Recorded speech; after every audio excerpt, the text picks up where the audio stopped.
Aujourd'hui, nous allons réaliser un marque-page en recyclant un sachet de thé, où nous allons venir dessiner une illustration. Ça sera ici une illustration de coquelicot, donc on est sur quelque chose d'assez floral. Avant de filmer cette vidéo, j'ai vidé le sachet de thé et je l'ai laissé sécher à plat. J'ai réalisé une esquisse pour me guider dans la réalisation de ma création, donc les traits sont assez légers et pas très marqués. Pour réaliser mes fleurs, j'ai utilisé de l'aquarelle, donc ici j'ai utilisé un rouge primaire et je viens de déposer délicatement mon aquarelle sur le sachet de thé. J'essaye de ne pas mettre trop d'eau pour pas que ça dégouline partout. Dans mon rouge, j'ai incorporé quelques paillettes. Ça se voit pas à la vidéo, mais il y a de légers reflets à l'œil nu. Pour le cœur de ma fleur, j'ai utilisé du noir.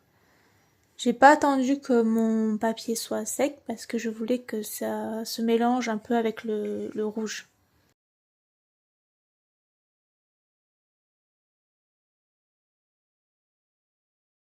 Je suis venue après faire les tiges avec un verre.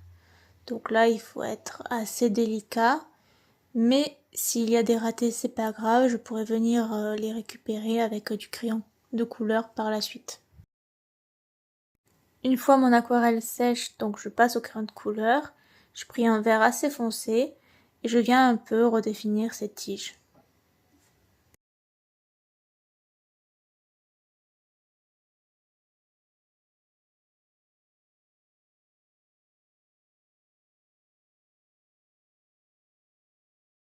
Je fais pareil maintenant avec un crayon rouge et je viens réaliser quelques détails dans mes fleurs.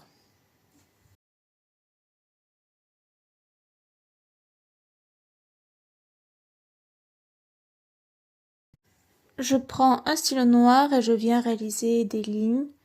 Je trouve que ça rajoute plus de profondeur à mon dessin. Ça me permet aussi de retravailler le cœur du coquelicot en faisant des petits points vers la zone centrale de la fleur. Pour finir, j'aime bien venir rajouter des touches de doré. Donc je dessine quelques oiseaux, je mets quelques pointes de doré dans le cœur de ma fleur et sur les tiges. C'est bien sûr optionnel, mais si vous aimez, pourquoi pas.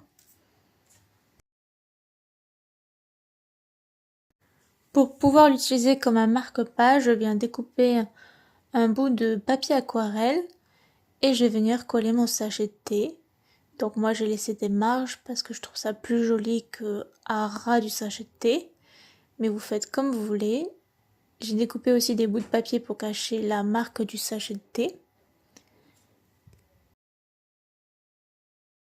Si vous avez aimé ce tuto, sachez que j'en ai réalisé un autre, mais avec cette fois-ci des oiseaux sur un sachet de thé, qui est aussi très joli.